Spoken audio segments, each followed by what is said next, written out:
will please come to order. Please rise for the Pledge of Allegiance.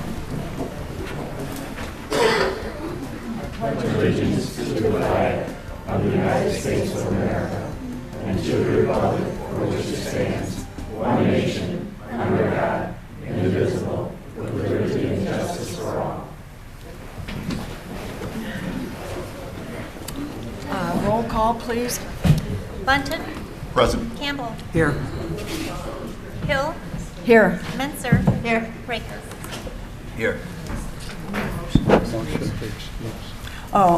We need a motion to excuse Mayor Dempsey and Commissioner Blash, So Mayor moved. Pro Tem Blash.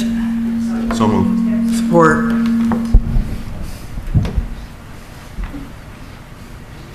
Roll call. Campbell. Yes. Hill. Yes. Menser. Yes. Raker. Yes. Bunton. Yes. Okay, announcements, acknowledgements, and communications and reports. Are there any tonight? Nothing? I do have something actually that I'd like to go over, the long-awaited fire department and sheriff quarterly report information. I had mentioned that the sheriff's department was having a bit of an issue from a technical standpoint. They had upgraded their systems, and because of that, they're having a hard time retrieving information. That they had really become pretty adept at providing a good report for us, but unfortunately they're still having issues with that. So I did get a manual report, if you will, from our substation that I will go over a few of the facts from. But I'll start with the fire department. From January 1st, 2015 through March 31st, 2015, the Mount Clemens Fire Department had 896 responses, 457 medical calls, 127 service and good intent calls, 59 false alarms, 26 fire runs, and 24 hazardous condition runs. Represents about a 10% run increase from the same quarters of 2013 and 14. There was automatic aid provided to Harrison Township Fire Department 40 times. The Mount Clemens Fire Department had four structure fires within the city and 11 structure fires outside the city, in which we provided mutual aid, including 2 second alarm fires in Harrison Township, 1 second alarm in Chesterfield Township, and a 3rd alarm in Fraser. Also, a little bit of information that was provided. 14 fire code inspections were performed, and Mount Clemens Fire Department, as been mentioned previously, received a grant and has placed into service 20 new self-contained breathing apparatus with masks and 40 new 45-minute bottles. This represents a significant upgrade from what we have been using, as the SCBAs we had in the past were at the end of their life limit. So that's the fire department report. From the sheriff's department, we had a listing of activity, which was pretty long and lengthy and detailed. There was a total of 816 cases that were reported on the report, which averages out to about 270 plus per month. And then I'll give a couple of the items that were detailed out. There were 30 different abandoned auto claims, or about 10 per month. There were 40 assault and battery issues, which averaged out to about 13 or so per month. 31 disorderly conduct cases. Driving with license suspended, there were 27. Various forms of larceny added up to about 27 for the 3-month period, which is about 9 per month. And lastly, there were 39 traffic stops, which is about 13 per month. So that was just a flavor of some of the activity that was performed by the Sheriff's Department for the City of Mount Clemens, and that's all I have for those reports. Thank you. Is there a I'm sorry, one more thing. Oh. Sorry. I got a late notice today, actually, from the county regarding Michigan Heat Awareness Day being this coming Friday, the 22nd. Basically, that's an effort to educate people about the issues that come with high temperatures in association with high humidity rates as well. And each year in Michigan, there are 5 deaths that result from these kind of conditions, and hundreds of heat-related illnesses also take place, and people suffer from those symptoms because of the high heat and high humidity. So in an effort to raise awareness, there is a Heat Awareness Day on Friday, May 22nd, and we will have something on the website with an address for more information on, could be today. So if anybody is looking for more information on that, you can check it out on our website at citymountclemens.com. And that's all I had.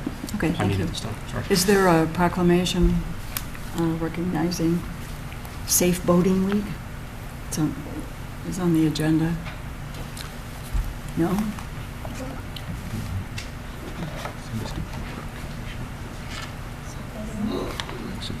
There is somebody here.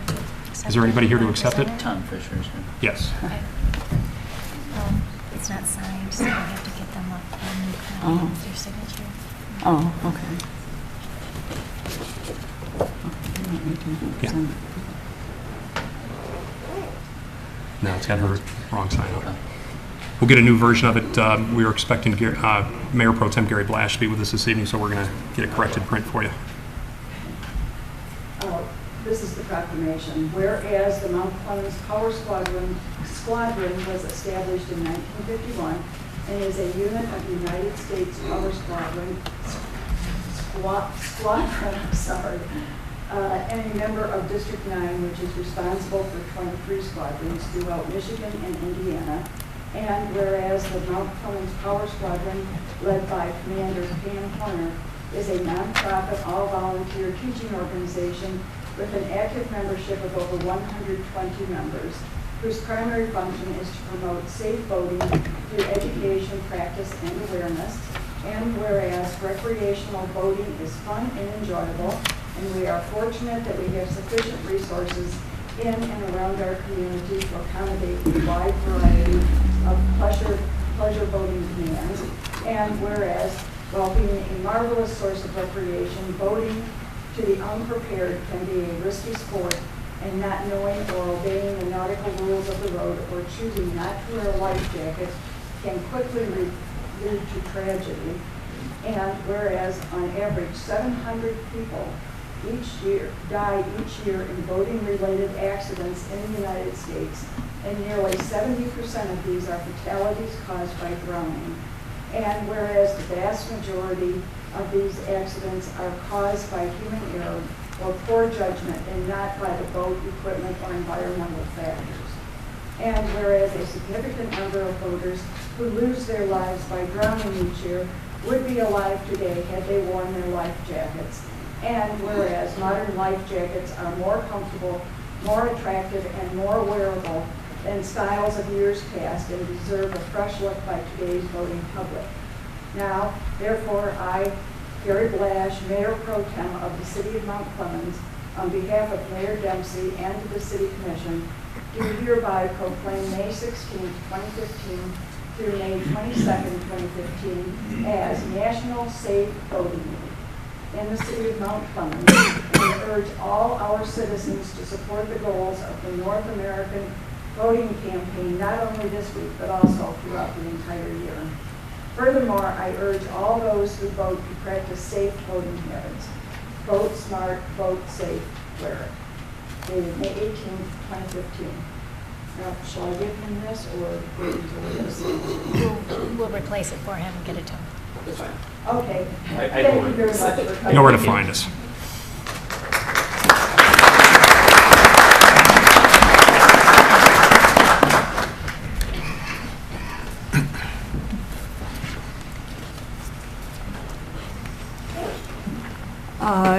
Adoption of the agenda. Denise?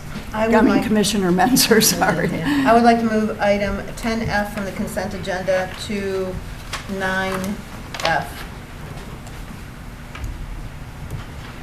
That's the adoption concerning the Macomb County Hazard Mitigation Plan. Yeah, the hazardous mitigation plan. Okay. We don't need a second for that? Okay. And we need a motion to adopt the agenda as amended. So moved. Second. Okay. Hill, Yes. Menzer, Yes. Raker, Yes. Bunton, Yes. Campbell. Yes. Okay, now is time for public participation. You may come forward and speak. Please please give your name and address first and limit your remarks to 3 minutes.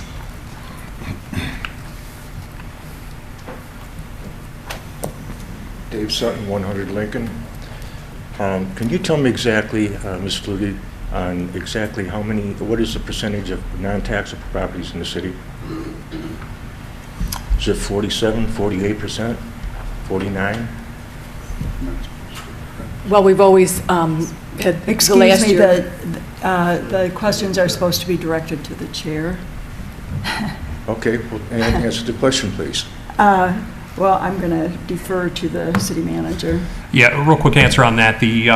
Pardon me? The real quick answer on that is that it's always been portrayed as about 46% based on the taxable value of the properties. It's not on the number of properties, but the taxable value of the properties is about 46%. That is untaxable. Okay, in that line of questioning, is there anything that the city can do to cap that percentage where it doesn't go beyond 46 or 48%? Because we're going to be the ones eventually who are going to be paying for it, like we have already. I mean, why are we at the point where it's 46% now? Well, I think part of that is that there's a large number of or a large amount of property owned by the county, as well as schools and churches. I understand that, and the county keeps buying up more of our properties in the city, diminishing our tax base. Can anyone answer that question? Well, one of the difficulties is that they're not our properties. They're owned by other entities and other individuals. So we really have no authority to dictate who someone can sell their property to. Okay, so you're telling me that Well, they can do what they want to, and we on the other end are the ones that suffer from it. well, if they qualify as, you know, Is for a that- is that a- nonprofit, I'm is- just saying. I you understand. can't Is that a true dictate to- statement? Yeah, you can't Okay, thank dictate to private property owners who they're going to sell their property to. That's as long as it meets zoning and other criteria. So, in other words, it's another time for us in the barrel. Thank you. I was going to wait till later, but I may as well get on one of my favorite harps. As I don't know if Mr. Sutton, he's been Excuse me, busy. you need to give your name and Gloria address. Haller, 260 Cass. Sorry. Thank you. Your Honor. I have said and said and said and said until I'm sick of saying it, and I'll say it again. We need to tax the county, and you tax the county by having the city income tax. The county gobbles up our property, gobbles up our services, and you know, they just kind of, eh. Their payroll, last I checked, is 33.6 million in it. Do the arithmetic, it's not math. 1/2 of 1%, wouldn't we be sitting good? And you'd be off the roofs of the old and poor. Try to get that moving, okay? Now,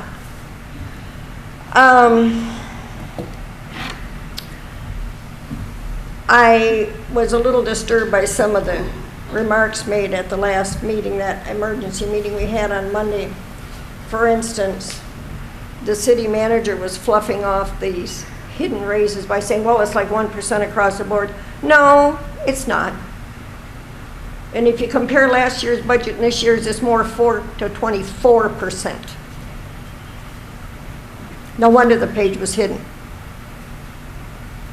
As a result of that, I have FOIA'd the individual pay records, compensation records from the contracts for those people, and I will come up with the arithmetic myself. I'm told the FOIA is now ready. I'll have it ready at the next meeting. It wasn't any 1%. And I don't believe in covering up a stink with perfume or lies. Now, talk about overworked employees. Do you know how many by contract, how many days off they have? I mean, if their aunt has a double zip, they get a paid day off. Maybe they'd be less overworked if they worked more and were paid less to stay home. They're adequately compensated. Don't even talk about it. And you're talking about, oh, they need equipment. Oh, I know. The DPW is in dire shape, but you got to present it, not the union way. You got to present it to them as normal people do. You got a bowl here and it's got money in it. That's for you and the equipment. The more you take out of that bowl for you and your pay, the less equipment you're going to have. It's up to you. But no, we got to keep abiding by all these promises that the union makes. They're going to live free and forever, and then we got to pay the freight. No, we're not going to do that. We're tired of it. And that's one reason I wanted the millage to go down, so we'd have a bankruptcy, rip open the contracts, start getting the stuff down to reality. But maybe it'll happen anyway. In the paper, quoted Mr. Blash as saying it would take courage tonight to vote to pass the budget as it is. No, it would take courage to show some fight in the face of all this BS you're being fed, that unless people get out and get the facts for you, sometimes you don't even know things. It's unfortunate.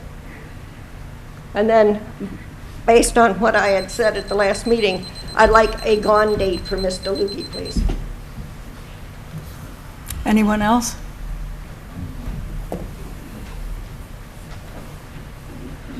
My name is Dave Schneider, 69 North Walnut. DDA member, longtime Mount Clemens resident, grew up here. And frankly, I'm going to say this time of year again for the DDA to get kicked around.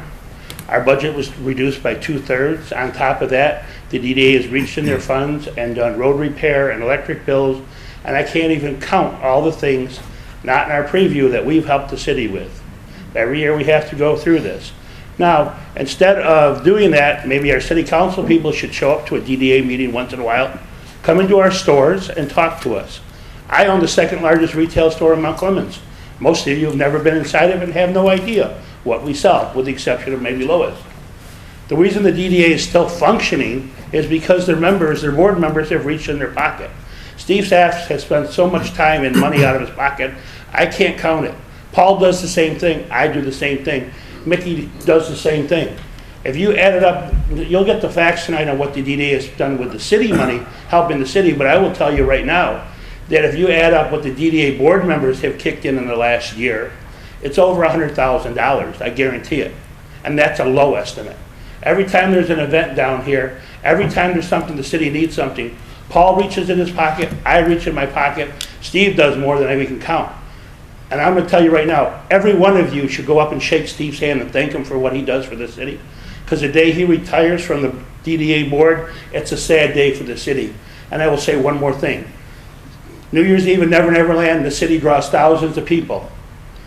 I've yet to see a city council member at it. When I did the Santa for Fraser for the tree lighting, the city council was there, the DDA was there, and the mayor was there. How many of you have shown up for our city council? We had a joke the other day in a meeting. One of our restaurant owners said, if we give the city council 99% off, you think they will ever come in our restaurant? You guys have no idea what's in your city. You don't shop down here. You don't come in our stores. You don't support your downtown. And rather than kick the DDA, come to a meeting. Come to one meeting a year. Walk in our stores and say, Dave, what are your concerns? And walk to other people. I own 2 businesses in town. I'm debating opening a 3rd. I'm also debating an opening somewhere else. If there's no DDA, I guarantee it won't be in this town. I employ 40 people. I pay more taxes than the county building, which is a joke. But it's time for you guys to come down and talk to us and quit kicking the DDA. And I'm telling you, you guys need to shake Steve's hand, because if we lose that man, you've lost a hell of a guy for the city of Mount Clemens. Thank you.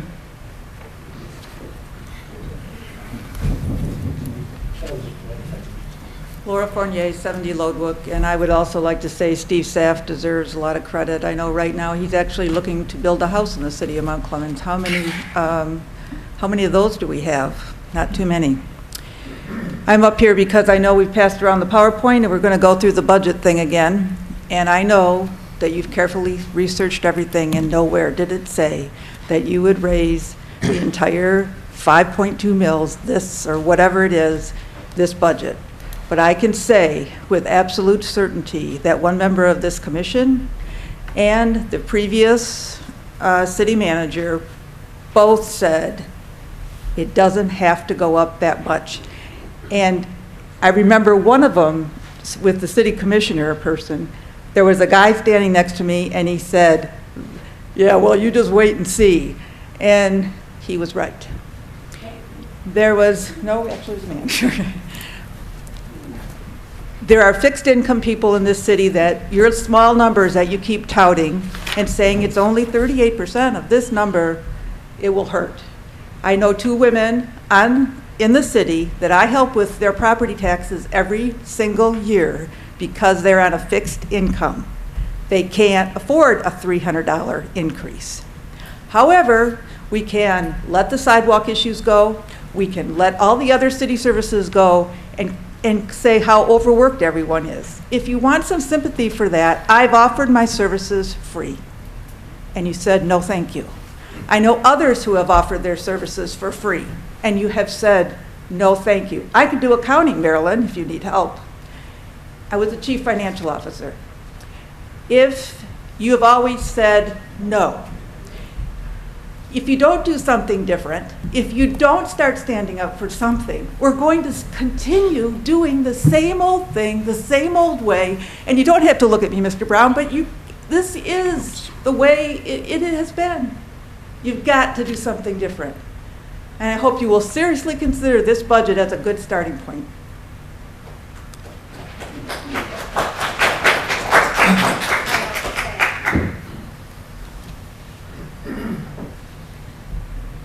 My name is Richard Block. I live at 207 Cambridge. And I was here 2 weeks ago and made a few comments concerning the budget proposal as I understood it.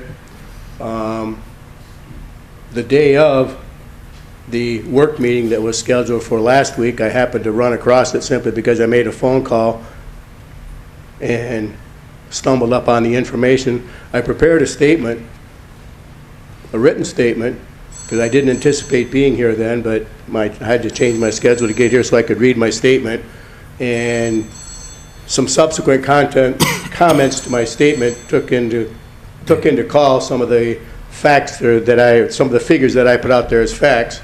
Now, I got out of school a long time ago, but when you take a millage that's at 13.7 and you increase it to 20, that's an increase of 6.3 mils.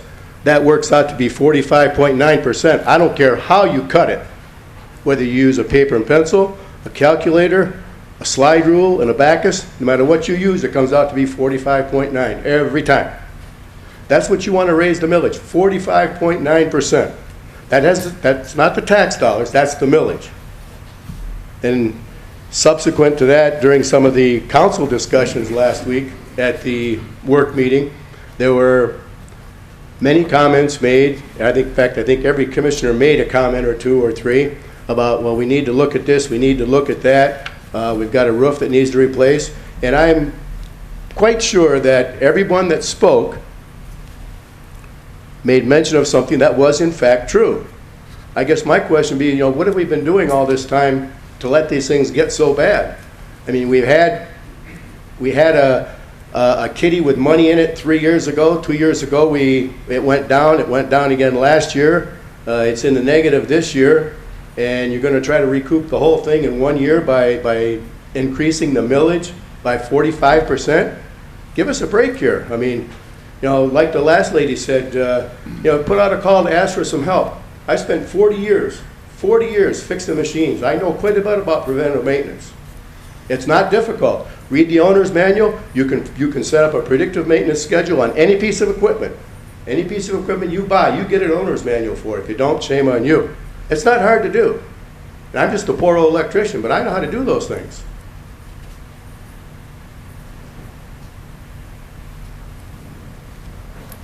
Anyone else? Okay, moving along. Administrative responses to issues or questions raised during previous meetings. Thank you. The first thing I had on there was regarding a Headley rollback question that was raised at a prior meeting. A resident inquired about what impact the Headley would have on our budget for fiscal year 2016.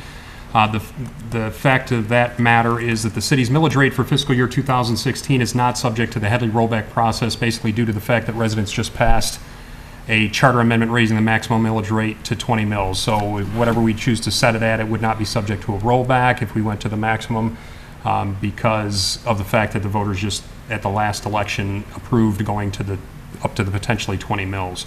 In other words, because of the recent weigh-in by the voters, a Headley rollback is not in play for the first year of the assessment after the election process.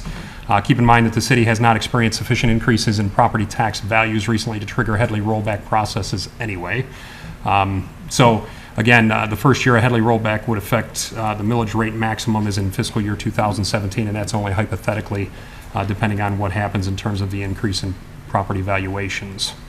Secondly, there were some items brought up about various property issues. And during the course of that conversation, a property owner that was bringing up a compliment to the city in terms of taking care of the cleanup of a property on Walnut and Court. Somebody followed up on that by stating that there were other properties with issues in that area. The city is aware of those properties in that area which fit that general description. In fact, there are several properties that are in the foreclosure process currently, and the city has also completed a board up of one of those properties in the recent past as well. We continue to monitor those properties and others like them with an eye towards keeping proper code enforcement actions in place and protecting public health and safety. The last item that I had for administrative responses related to the Jermaine Jackson Community Center. Mayor Pro Tem Blash had raised a concern about the maintenance of that facility. There does exist an agreement with the school district for the facility and associated maintenance. The city is to conduct an exterior inspection this week of May 18th, and depending on the outcome of that inspection, we'll proceed with appropriate action in terms of communicating with the school district about the property. And that's all I had for administrative responses this week. Okay, thank you. Approval of minutes. I need a motion to approve the minutes from the May 4th and May 11th meetings. So moved. Support. Menzer, Yes. Raker, Yes. Bunton, Yes. Campbell, Yes. Hill. Yes. Okay, agenda item 9A, adoption of the budget appropriations resolution and the millage rates. Is there a motion? Move to adopt the millage rates requested for the 2015 property taxes and adopt the budget appropriation resolution for the fiscal year 2015-2016. And in lieu of... Did we have a second? I'm sorry, didn't cut you off. Support.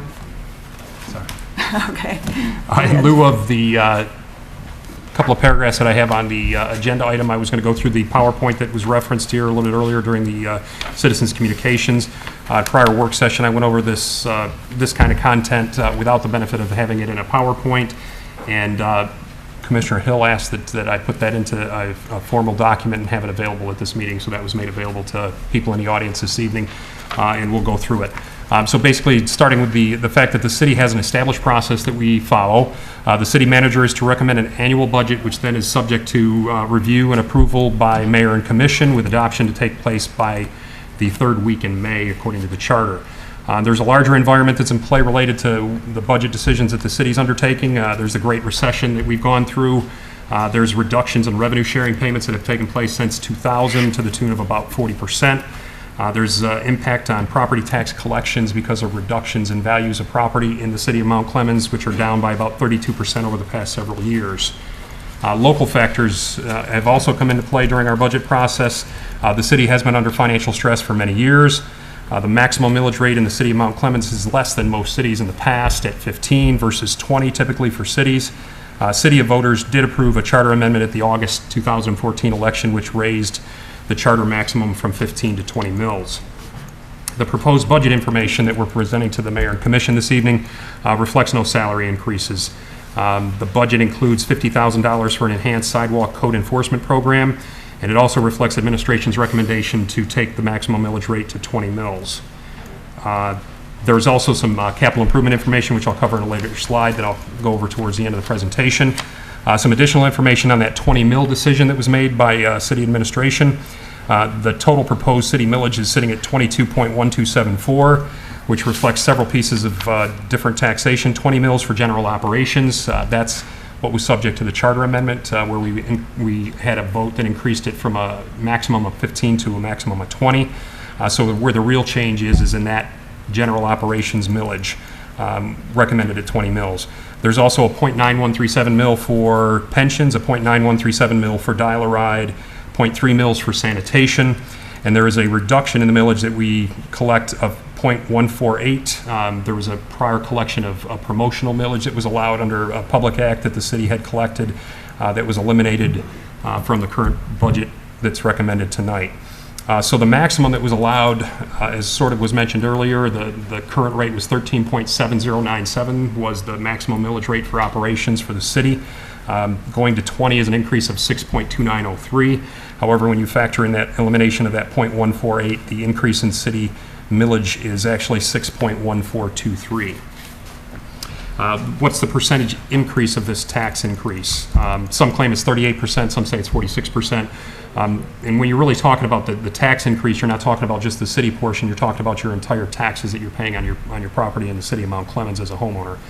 City homeowners pay various millages, county, schools, library, city, and et cetera. The prior total of mills paid in the prior year was 46.8612.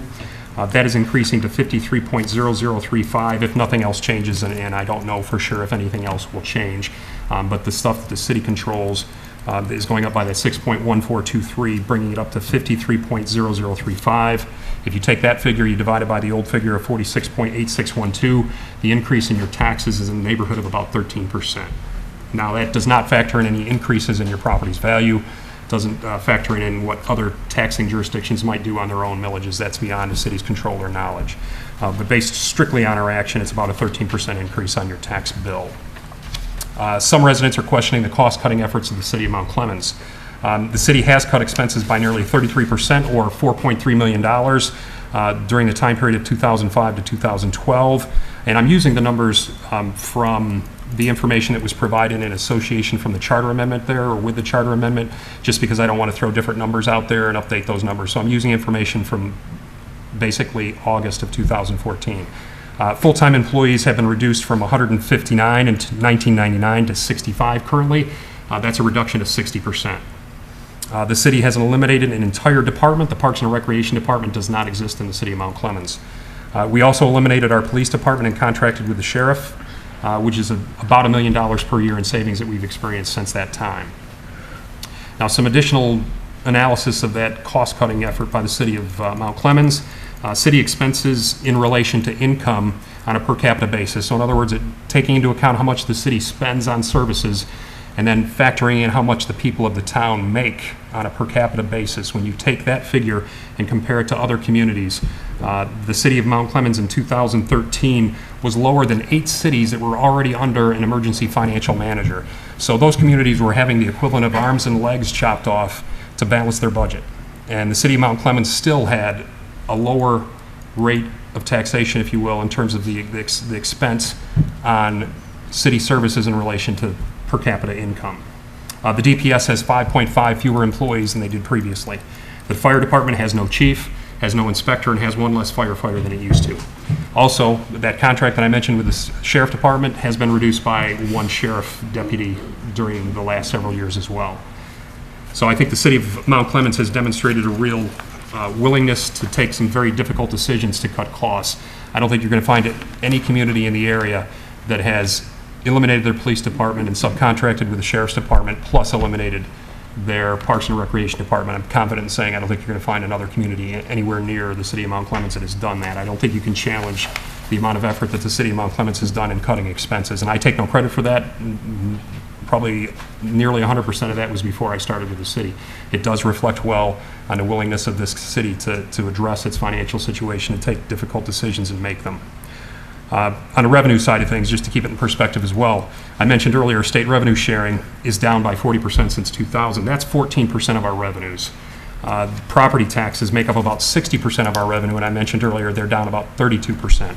So if you add those two up, it's about 75% of our revenues have been cut somewhere between 32% and 40%. The city's been in a very difficult financial environment, and because of that, it's had a very difficult situation in terms of making budgets and making things add up over the years. The proposed budget does indeed add to fund balance to the tune of about $225,000. However, that projected fiscal year 2016 fund balance will still be far below the fund balance that we had just 3 years ago. And beyond that, you have to recognize that as a business, the city has to have some ability to address its capital needs. We have to maintain our ability to provide high-quality services. We cannot continue to neglect capital needs. We cannot continue to apply Band-Aids to things that need to be replaced and or fixed completely indefinitely. Leaking roofs must be replaced. They can't continue to be patched forever. 30-year-old vehicles must be replaced. They're going to break down permanently at some point in time. And the city DPS department has multiple vehicles that are 30-some years old. Can't continue to operate with those kind of vehicles and those kind of ages. And our sewer and road systems must be addressed. We've got combined sanitary and storm sewer systems that need to be replaced. Those kind of costs are hundreds and hundreds of thousands of dollars a year, and many times millions of dollars a year, and the roads are just the same way. Those are very expensive fixes, and those things need to be taken care of, otherwise they'll continue to get worse and continue to get more expensive to fix and repair. Some examples of some capital needs within the city. The fire department roof, I just authorized another several $1,000 patch to that roof. That was done in the prior year as well. This is an annual occurrence and will be an annual occurrence so long as we're lucky and the roof doesn't fail completely. But a replacement of that roof is $130,000 as a projected cost.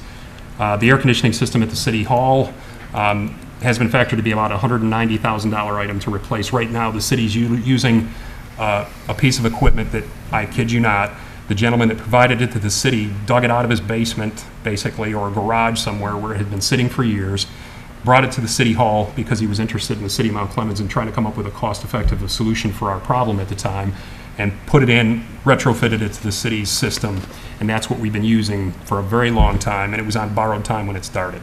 A replacement cost on that's about $190,000. In the city DPS, 2 plow trucks and a bucket truck, all about 30 years old, add up into the neighborhood of $300,000 to $400,000, depending on current quotes. Also, we have a BSNA software system that we currently utilize. The old system's so old, it's no longer supported, and we've been told it will not be supported. If it ever fails, you're going to be done. We're not going to do anything to fix it. You need to upgrade to the new system, which is bsna.net. That cost of $40,000 is reflected in the current budget as well. So from there, we talked about some millage scenarios and provided some summaries to the mayor and commission. At 18 mills, the city continues to use fund balance by hundreds of thousands of dollars per year. If we go at 18 mills, we're in nearly the same situation we used to be, just at a lesser extent, but we're still spending more than we take in, to the tune of hundreds of thousands of dollars a year. At 19 mills, within 3 years, the city is again using fund balance to make our ends meet, and to meet our obligations. 20 mills is the only scenario where the city does not spend into fund balance and actually has the ability to put a few dollars away, but more importantly, has the ability to do a capital improvement program and to address some of the longstanding needs that the city has, and to maintain our ability to continue to provide services to residents, businesses, and visitors. So additional investments that could be done at 20 mills and are included in the budget, in fact, that's presented to the mayor and commission tonight.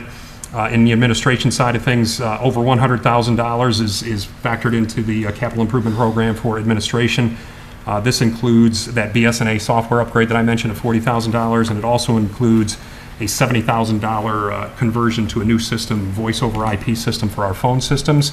And if anybody has been trying to reach the DPS recently, in the last couple of weeks, we literally had an outage on our phone system at the DPS that lasted in excess of a week because of the inability to find parts and or the inability to figure out what the issue was with a system that is far beyond its useful life. So that $70,000 would cover a citywide upgrade to the latest technology for our phone systems. The DPS has about $400,000 included. That would include one of those 30-year-old trucks that I mentioned, a bucket truck, which is one of the more busy vehicles that the DPS operates, and also $100,000 in local road repairs and $100,000 in major street repairs as well. Community development has about $100,000 earmarked for additional staffing to enhance the ability to address economic development. That was an issue that was raised at our last work session by City Commission, and it is something that the City Administration has wanted to make a priority. There's 2 positions in community development that will allow Brian Tingley more time to address economic development issues, and also directly staff a position that would act as a coordinator liaison between the city and the Downtown Development Authority, and enhance coordination and working together between those 2 bodies. And the last thing I'll mention is the Utilities Department, $25,000, pretty small item in the grand scheme of things, for a wastewater treatment plant replacement pump. Now, getting back to the city informational campaign for the charter amendment, which has been discussed a few times, notwithstanding what people have said publicly, the fact of the matter is the city produced multiple pieces of documentation that were in writing prior to the charter amendment election. 3 of them that I'll point out were a brochure that was handed out, a July, August, September 2014 Clementine's newsletter, and a PowerPoint package that was used in presentations both at commission meetings as well as at other places throughout the city when people ask for those kind of presentations. In each of those documents, there is truth.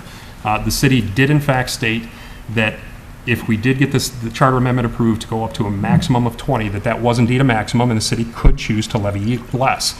That's a simple disclaimer of what the truth is, both after the charter amendment election and before the charter amendment election. We were not required to levy the maximum charter millage that was available to us before the election, which is what we were doing. 13.7097 was the maximum millage that was available to the city. So we had levied the maximum in the past. We're not required to do it at this point in time either. That's the truth. And that was discussed in all of those documents that I mentioned. However, each one of those documents, some of them only once, others multiple times, provided different pieces of analysis about how you could consider what passing the charter amendment would mean to you as an individual homeowner. And every single piece of documentation always and only provided an analysis at 20 mils. There was never any discussion of 19 mils, 18 mils, 17 mils, or any other millage. Every single time, the analysis and the illustration that was provided was at 20 mils, consistently and across the board.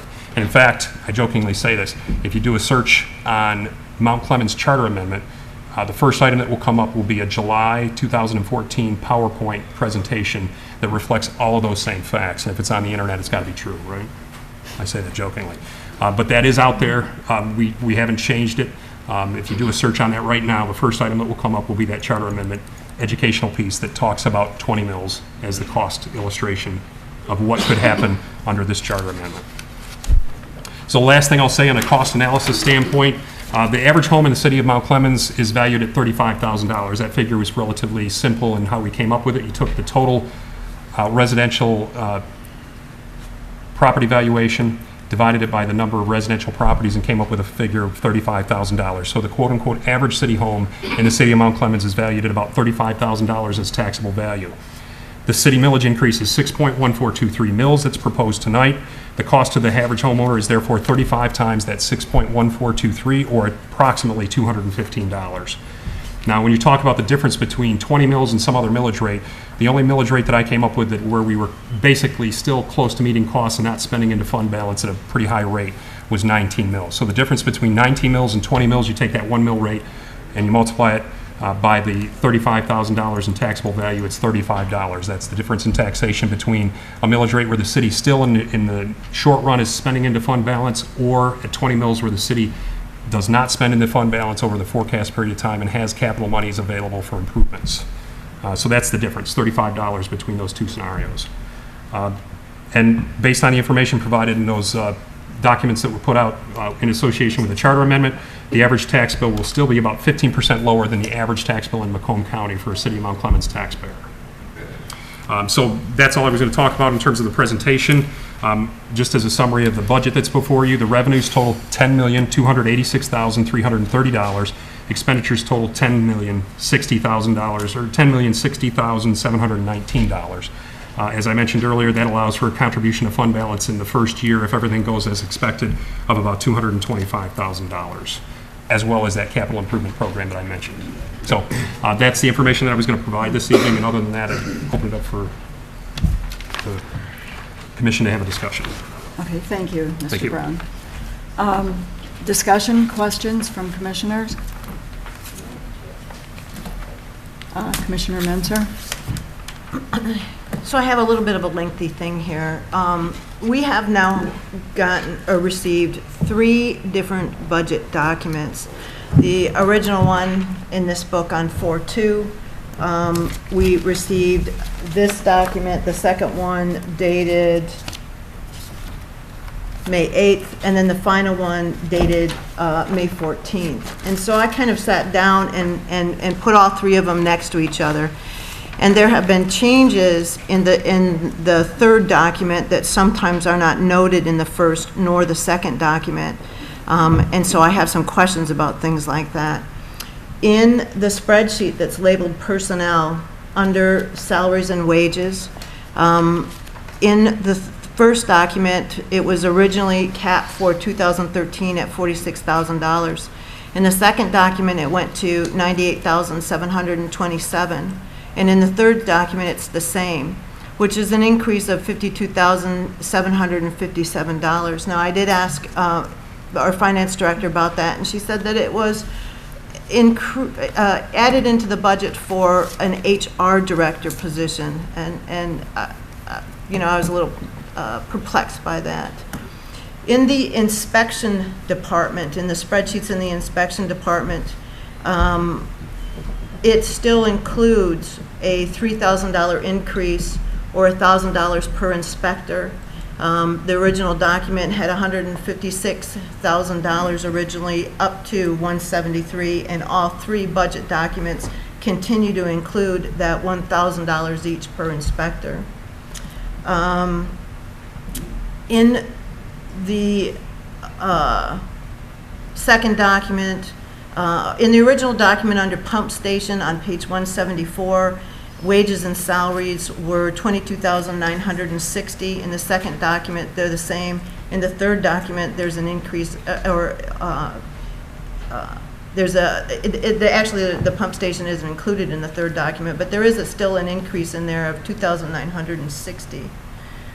In community development, under salaries and wages, we've kind of gone back and forth, and let me state that I believe with all my heart that we need an economic developer in this city. We need aggressive business attraction and aggressive business development. But in the first document, the wages and salaries were $241,735. In the second document, it was decreased by $8,453 to $233,282. But in the third document, it went up to $293,282, which is an increase in $60,000. In building improvements, in the first document, there were none. In the second document, there were none. In the third document, there was $70,000. So I'm going to assume that's the VoIP system? Correct. Under building improvements? Right. In local street revenue, in the third document, there's the transfer in of the $50,000. I'm assuming that is, it's not in the first document or the second document, so I'm assuming that's the sidewalks? That is accurate, yes. Okay. Under local street construction, in the first document, it says $5,000. In the second document, it says $5,000. In the third document, it says $55,000. Am I to assume that that's the moving in and out of the $50,000 for sidewalk, or what is that under local street construction? Correct.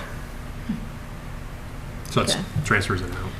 Under dial-a-ride, wages and salaries, in the first document, it says $64,200. In the second document, $63,000. And there is no third page, or no page in the third document for that. The 2015 projections for that was $60,500. And in fact, in the third document that we were provided, dated May 14th, there is no new spreadsheet for major streets, no spreadsheet for dial-a-ride, no spreadsheet for the sewer fund, no spreadsheet for the water fund, no spreadsheet for the sanitation fund, no spreadsheet for DDA, and no spreadsheet for the ice arena. So I couldn't go through and compare the first budget to the second budget to the third budget. In the motor pool fund, under general revenue, in the first document, there were no transfers from the general fund. In the second document, there were no transfers from the general fund. But in the third document, there was $162,750 transferred from the general fund. So I didn't know what that was. And then I went further, and in the motor pool fund under vehicles, in the first document, $40,000, second, $40,000, third document, $202,750, which is an increase of the $162,750. So what is that money moving in and out of those funds?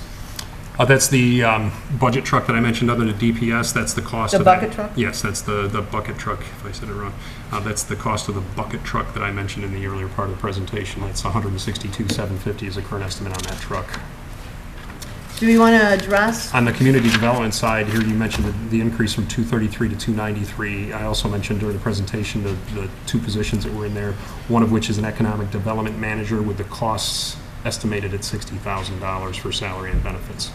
So it's not a it's an economic development manager position. That's how we're envisioning that position. So. Okay.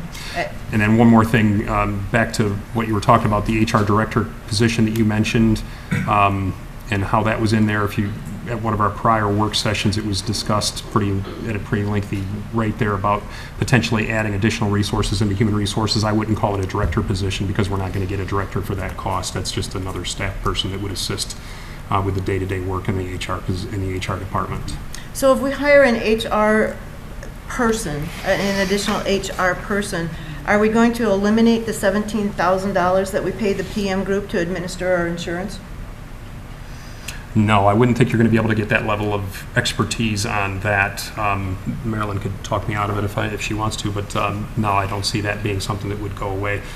The amount of work that the PM group has put in our current situation is pretty heavy, pretty staggering. Multiple staff people spending an awful lot of time on that, and that's with people that have been spending their whole career doing insurance administration. So I wouldn't expect that like a human resources generalist or somebody like that would have the ability to replace that kind of expertise.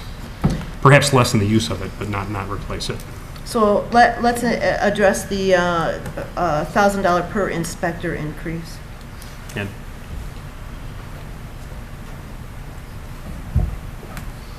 The inspectors are contractors, and in the community development budget, that was their increase for their contract inspectors.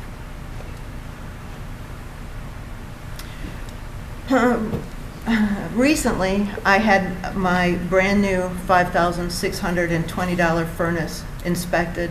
Now, I have nothing but kind words to say for the two inspectors that came to my home. The electrical inspector, in and out, great, did a thorough job, explained some things to me, pointed out a couple of old Comcast wires that ran through the ceiling. I don't have cable. He gave me some advice on removing those. He was great. Very friendly, very professional. The mechanical inspector that came, same thing. Very great, very professional, very nice. Very thorough, I thought, in his inspection. And I really wanted that because it blew my mind to spend that much on a furnace. So I have nothing but admiration for both of those inspectors. But when we can't give raises to our employees, I really hate to give them to our contractors. Was that amount of money in the contract that we had already agreed to? No, that's an increase in their contract amount.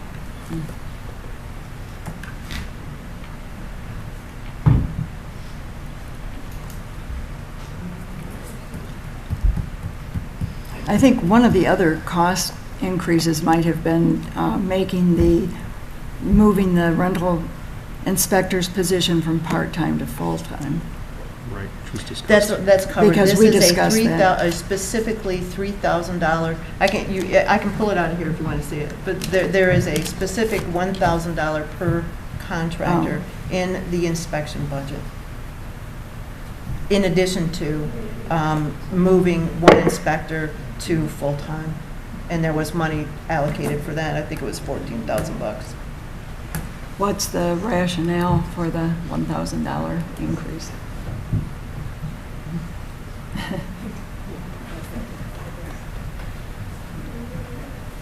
They were included when the budget reflected pay raises previously to reflect that. So they can be taken out. That can be taken out, Yeah. yeah. Okay. Would that satisfy you? If those are taken out? Well, you'll see when I'm satisfied when we vote. I'm guessing that was nothing more than either an oversight and or the fact that it was a contractor position, but either way, to be consistent, we can have that taken out.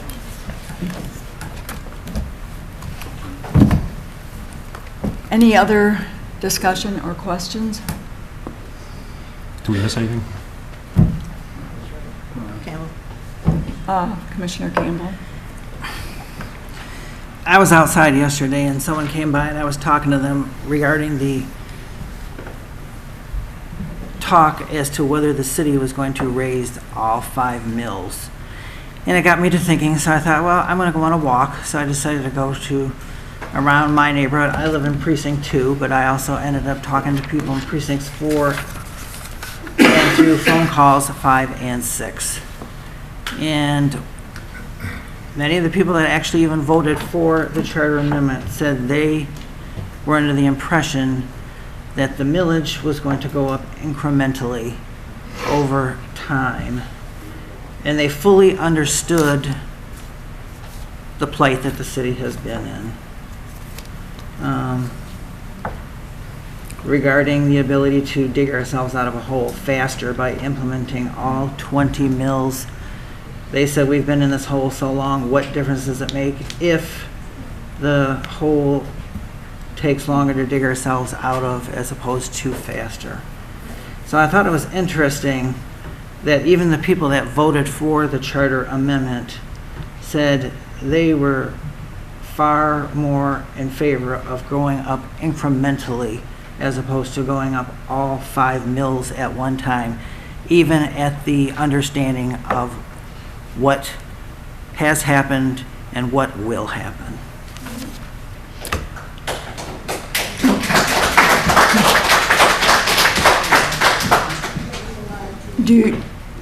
Excuse me, no comments from the audience, please.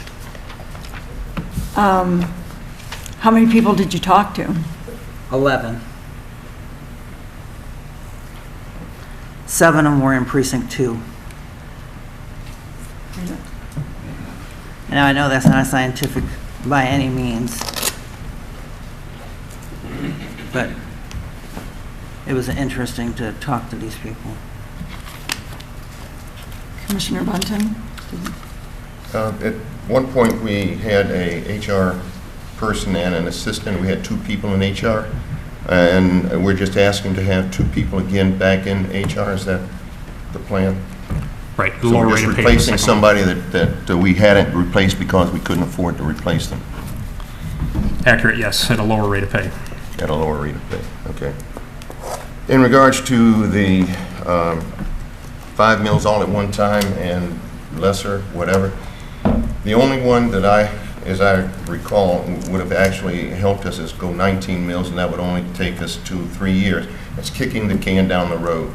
And I would be in favor if we can get our budget situated and straightened out to go with the 5 mills now, and then be honorable enough and honest enough that when we get to a point where we can afford to, let's back it back down and then cover that. But we have a deficit. We have a deficit to cover. I would vote for backing it back down. I'm going to be honest with you folks. I hear the rhetoric in the audience, but I would be in favor of backing it back down once we have. But we have been spending into our fund balance for years, and we've reduced it to the point where if something happens in this city, catastrophic, we have no money to get it, and we can't bond it. We can't get a bond issue for it because we're in a position financially that they won't give us unless it's a very extremely high rate. Is that about right, Marilyn? No, with this budget. This budget will change that because we will fund the retirement fund, which will then allow us to bond. Am I correct? Right, but we also had the water due fund that we couldn't meet the reserves in. So that's another holding point right now, is that because of the water reserves, we didn't meet our water reserves last year. And we're iffy as to whether we're going to meet them this year. Yeah. Correct. There's a possibility that we will, and if things go well, and then we would have the opportunity to borrow. But if it doesn't, then we'll still have that issue for 1 more year until we get that straightened away. And part of the additional fund balance is, just keep in mind, the fund balance is not all liquid and not all cash sitting around to pay bills. There's lots of not readily available as cash items in that fund balance that's reflected, so it's not a true cash balance on hand. And that's some of the issue that would be addressed by the 20 mil scenario. We would have a better cash flow situation and not have those kind of issues. I would think that there's some merit in what Commissioner Bunton said. If we raise the millage every year or every couple years, that's not going to be popular either. It seems like it's better to raise it the full 20 mills, and then when we are able, if property values increase or our fund balance increases enough, then we could begin lowering it. Remember Oakland County just did that. Okay, that's great. Commissioner Mincer just mentioned that the Oakland County just did that. They lowered theirs. So it's not an impossible thing to be done. And again, if I have a say on it, I would definitely say when we get to a point where we can afford to do so, we lower it, because it's unfair to continue to gather this money when we actually are above where we need to be. That's logic. That's just common sense. Yeah, I think we'd be a lot more popular lowering it than by raising it every year or two. Yeah. I'd also like to remind everybody that all of us have to pay full 20 mills too. We're not exempt from that. So we're not asking you to do anything we're not doing ourselves. Did someone else have a comment? To the city manager, the Headley rollback, can you reflect on what type of economic conditions must be present in order for that to, because I don't want to have us doing a tongue-in-cheek speculation, much like we're having right now with the public saying, well, you people, and I'm the only person that didn't support this method of millage increase, and so I was very aware when people were saying things. I didn't take mental notes, but it was a very popular commentary from this body to say something, to speculate, well, we don't have to necessarily levy the entire millage increase. So, but to your credit, your research reflects the documentation that was presented to the public. Right. So seeing and hearing are two different things, but if you could give some additional clarification on the Headley rollback. Marilyn, if you could answer for me, when was the last time we had a rollback? I'd almost think it was like 7-8 years ago when we started dropping with the taxable value. We haven't had a Headley rollback because it depends on the amount of construction we have in town, additions, deletions. It's a formula that the assessor works on, and then the equalization department. So it's been years since we've had one. And probably would speculatively would be. Yeah, I don't see anything in the short-term horizon on that. I mean, I would love to be wrong, frankly, because it would mean that our property tax collections are going up by a larger amount than we anticipate. But the current fiscal year, property tax collections are forecast to increase by about, was it 1.016%, so just over 1%. So that's where we're at in terms of what we're forecasting in the future, and I don't think anything like that's going to impact a Headley rollback, so it'd have to start to become much larger than that in the future. And we'd have to have additional activities probably to make that happen as well. So right, and don't forget that in 2017, the equalization department has stated that we will lose 40% of our personal property. With that law that was voted in a couple of years ago for the personal property tax, we will lose 40%. The personal property on tax is paid by businesses. Right, and that's on the industrial portion of the buildings in Mount Clemens. How many dollars is 40%? That was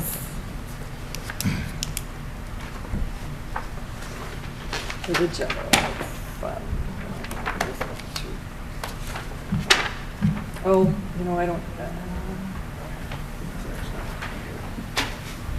You want my budget book? yeah, maybe. It's not in there actually, because we just found out before.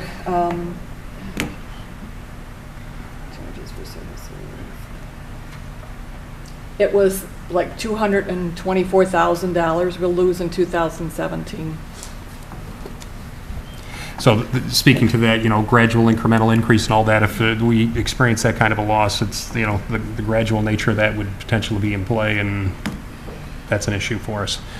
Yeah, currently the personal property on businesses, that if your taxable value is $40,000 and less, you no longer have to pay personal property taxes. But in 2017, that's where the industrial portion kicks in.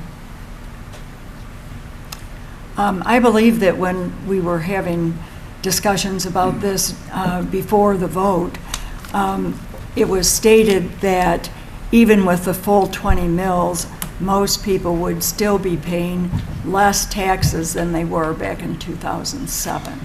Is that still? That was part of the factor that was included in the discussion at that time. Yes, that with that increase, still potentially people were experiencing less taxation than they were before the decreases in property values. To the city manager, the position in community development, which you allude to as being a liaison to the DDA. Yes. Is that reflection of the productive conversation we had, I don't know, when was it, just a few days ago? Yes. And by liaison, I'm looking probably internally, we would make the decision probably that Brian Tingley would obviously have oversight over that position and would have the more of a role vis-a-vis the DDA in terms of actual professional responsibilities, but that position would support day-to-day interactions and putting together agendas and things of that nature, as well as doing some of the legwork out in the community. One of the things that we talk about is not having a very good handle on what our vacancy rate is, and conducting a study of that with this person's time would be something that would be on our short-term horizon for that kind of position. Brian's got some ideas for what he would do with that kind of a resource if it was approved. Would that be jointly funded between the DDA and the city? Correct. And we would approach the DDA on it from a 2/3, 1/3 kind of a standpoint. That way the majority of the cost and control of the position resides with the city. That's what we would talk with the DDA about, correct? Okay, and where are we at with that discussion with the DDA? Because I mean, is it in the budget it's already at that figure, the 2/3, 1/3 is assumed. Wouldn't it require kind of like a memorandum of agreement between the two? I'm sure we can work it out, because if you recall, the prior tax capture split, the 2/3 of it had gone back to the city. We've upped it to 50%, 50%, so that's kind of part of the decision making on that. So, what's your timeline for this position to come to fruition? If we got approval for it, I'm looking to do some advertisement for it immediately, essentially, and try to move on it as quickly as possible. And that's going to free up, as I think has been mentioned in the past, more of Brian Tingley's time to do more of that economic development activity as well, and more coordination with the DDA and more support of the DDA and beyond the DDA for economic development as well. Any other discussion? Are you ready to vote? Roll call, please. Actually, I'm going to ask if, would it be inappropriate to take a recess? There's nothing that stops me from speaking with one of my colleagues. I'm looking to be productive here.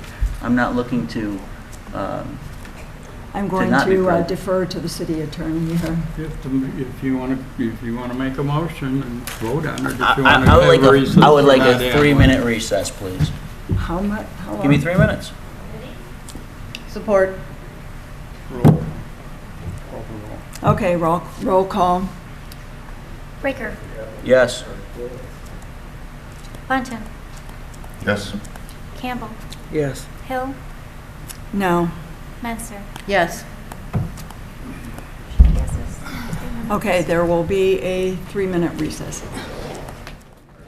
Okay, during the recess, there was a request from Commissioner Raker that we allow Mr. Saff, I'm sorry, to talk about, One of the things that has been an ongoing concern of mine has been doing the same thing, much like one of the residents has been talking about, and I've spoke with Steve Sapp over the years many times. I spoke with the city manager over the last week, and how we can do business differently as far as a collection, a coordination between the city and the DDA.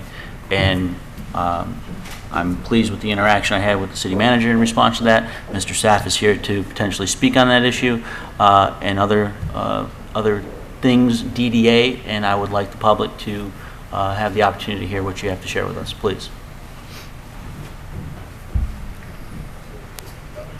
Good evening, Steve Saff Jr., 68 Clinton Street. The DDA has undertaken its traditional role from an event standpoint with, I think, great professionalism and great success over the past year again. We're bringing events into town, we're highlighting the community. When you talk about the fact that this becomes the sole social or event methodology that allows people to interact with each other and allows exposure for our businesses downtown, I think that we're doing a good job in regards to getting feet on the street from that perspective. When we're talking about plans for the future, we've taken a very detailed look over the past couple of board meetings discussing how we can bolster the DDA's position in an effort to help market and help identify those landlords or those buildings that want help to either help get the buildings sold or get them filled. And we looked at 3 basic plans, or actually 4. We looked at the Main Street program, which is a national program that develops certain subcommittees that reinforce events, promotion, and marketing. We looked at the Women in Business program that was developed by the events coordinator. I don't know if you recall the press that was generated in the journal papers, highlighting the fact that we've got a core of business owners that are women-owned businesses, and trying to create a drumbeat about the join the sorority of women and utilize their experience and come to town and bring your idea here. We looked at a facade grant program, and we had the big question mark, what else is out there? And then the 4th thing, and what we are pursuing right now, is we are talking to the Macomb County Economic Development Department in an effort to get some targeted efforts from them. We're told that the county has a baseline service that they afford all communities, and I appreciate that, but the baseline service really hadn't given us much focus or much attention. So we acknowledge that if working with Steve Cassin's office, there's going to be an expense. If we go to them and ask them for details or ask them for a plan, that we'd have to incur an expense for that. So we're prepared to do that, assuming that we can get something that we can demonstrate and measure over a period of, say, 24 months to see how effective something can become.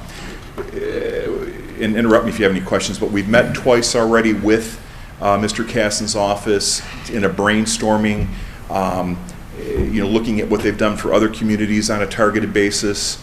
I think that an important thing for us is when we look at, as business owners, it's more common for someone to pick up details about a community, whether it be Mount Clemens, whether it be Utica, whether it be Sterling Heights, and they look at the demographics. They look at the statistics that are gathered federally as far as education levels, income levels. They look at traffic patterns on the streets where they may or may not locate a business. And unfortunately, when we look at that information that's specific and unique to the city, it doesn't capture and doesn't reflect the transient traffic that we get during the day. And we learned that lesson recently with a business that decided not to come to town, unfortunately. And because of that, part of the conversation with Cassin's office is how do they try to demonstrate for us that transient traffic that comes in on a consistent basis Monday through Friday? How do we reflect some of the transient business that comes into our churches and into the community during the course of the weekends? How do we capture that information and complement what we already know about the city that people are receiving? So I just had a thought enter my head, and I have to say it before I forget it. If the county is offering everyone baseline services, they don't reside in every municipality. They reside here. So I would encourage you to leverage that. I don't know how you would monetize that, but I would encourage that rationalization. So we rate more for our buck than someone who is not the county seat.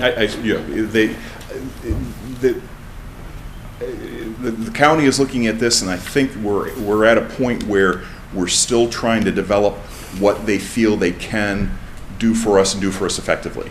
And I'm very confident that based upon the conversation, they're going to take a look at this, and they're going to talk about the man hours that are going to be applied to it, and they're going to be talking about what resources they're going to dedicate. So they're going to be very specific about justifying what expense is going to come back to the DDA for those potential services. Hopefully you had a chance to take a look at the annual report and the supplemental information that reflected business activity downtown over the past couple of years. This gave a greater detail, specific information about what we've been doing, what's happened, and also the second report talks about the businesses that have come into town, the businesses that have expanded, the businesses that have decided to move from one location to another but still stay within the city. We have 2 new businesses coming in right now into the Cherry Street Mall that we're excited about. We understand that as a result of the Made in Michigan event, that one of the vendors that participated fell in love with downtown, has been talking to a landlord about bringing a business that they had here as a a temporary vendor as a permanent business. Okay, I want to push this conversation along because you're talking about a lot of historical stuff. I want to talk about the future. Okay. The conversation I had with the city manager, were you able, the two of you able to have any conversation as far as like moving this joint position, joint funded position? Because my vote hinges on where you're going with this. We have not talked about this since you have, but this has been a topic that's come up in the past in discussions directly with Mr. Tingley. The board has been aware of that. This is something that has been thought of in trying to create someone that has, number one, the ability to offer Mr. Tingley more primarily some taking some of the work away so he can focus on things that are deemed by this body and his office to be more focused or more worthy of his focus. But we would support and work with someone that can give us some resources too. And I think we've demonstrated more than on several different occasions that under this current board over the past several years, we're investing our capture back into the city. We're putting $90,000 into the TAP grant match. We're putting $15,000 into the expense for the master plan update. I think our board, and I don't think, I know, our board is not going to be looking at expenditures that don't have a concrete impact upon what occurs here on a day-to-day basis. And we're mindful that when you talk about marketing, marketing is not an exact science. Marketing has a bleed over. Marketing is going to be having an impact that goes beyond the defined boundaries of what occurs downtown, and we're excited about that. I'm still not getting the warm fuzzy that the DDA, and I know this is kind of I'm driving my stick in the ground on this issue because it's the only way we're going to affect some kind of change, some kind of positive change. And it's not because I'm anti-DDA. I'm certainly not anti-economic development. I love it every time Commissioner Menser talks about aggressive economic development. But quite frankly, the same stuff that has been going on year to year, and you have to be your own best cheerleader. But I walk through town and their vacancy is through the roof, and your events aren't exactly packing them in. I disagree in a sense, Mr. Riker, that the events become a methodology that have a repetitive basis that continues to keep the city and the name Mount Clemens in people's minds. It's not going to be a particular event. It's not going to be a particular weekend. It is a series of events that people point to and identify the fact that Mount Clemens is a place that has these alternatives and has these type of events and keeps people coming back. We were ecstatic about the fact that we had a event which one vendor came back and said, I'd like to find a place to open a business here in town. That's obviously the exception and not the rule, but we were very excited about that nonetheless. Sure, I take that as a victory on your part. I'm not taking it away, but I want more for you, for Mr. Boone, for Mr. Snyder. I just don't think this conviction with going, and that's why I need a greater gravitation, greater buy-in to this concept. I do not believe that you have a group of people that are more dedicated and I'm not committed. questioning that at all. I'm talking about results. Okay. On a day in and day out basis, you have people that are making a living in this community. You have people that are paying property taxes in this community. You have people that are maintaining their buildings in general, just as you do with anybody else in a residential piece of property or commercial piece of property that care for it and maintain it. The people that are here are vested in it and they want to see things obviously move forward. We had, as I said moments ago, a lengthy conversation and debate at the board about different methodologies to pursue to try to be looking at how to encourage that marketing. And I've been tasked to work with the county by the board right now, and that's what we're doing. When we talk about this position with Mr. Tingley's department as far as a subordinate that would have a more of a direct contact with the DDA, we're encouraged by that. It's obviously in the preliminary stages, Joe, but we know that there's a need there that would assist Brian, but also coordinate with us to help us get more effective communication and more things done on a day-to-day basis. And also, just to clarify too, I mean, it's not going to be in addition to any kind of work that's already been done by the staff that you do have, it's going to be focused on doing more economic We don't have development any work. That staff. staff is going to be correct. That's what I mean. We've got an independent contractor that takes care of events and Right. a part-time person that does our social media and tries to build as much buzz as we can. I couldn't tell you a tweet from a, whatever they, the book face pages, but that apparently, when we get that report on a monthly basis, to see that traffic that's generated there, and if you talk to the business owners that get that direct contact from somebody, it apparently works and works very well. And that's one of our successes. So I'm reassuring Commissioner Raker that this additional staffing is not going to have any kind of, it's not adding on to any work that's being done. It's new work that's being done for economic development, both in the DDA and beyond. So. Yeah, I would, and again, this is, we talked about the fact that yes, the DDA would support the position. Yes, the DDA would have the ability to dedicate funding to help offset the expense of the city. But when you try to frame what this person will be doing, I think it gives us a unique opportunity to try to look at, focusing on some efforts to get together data to help maybe work with the county in relationship to what we talked about a moment ago as far as putting together that concrete information about that transient population. Well, I'm encouraged by both statements from both the city manager and you. I'm not sure if we have everything that we have in place, need everything to push this, because I don't want to approve a budget and then we get around to it at some convenient time. And so I'm going to push this so that it happens before this budget gets approved. One thing I've learned through the process is that I've failed my board in that I've not made an effort to come before you and perhaps present information or provide details on more of a regular basis.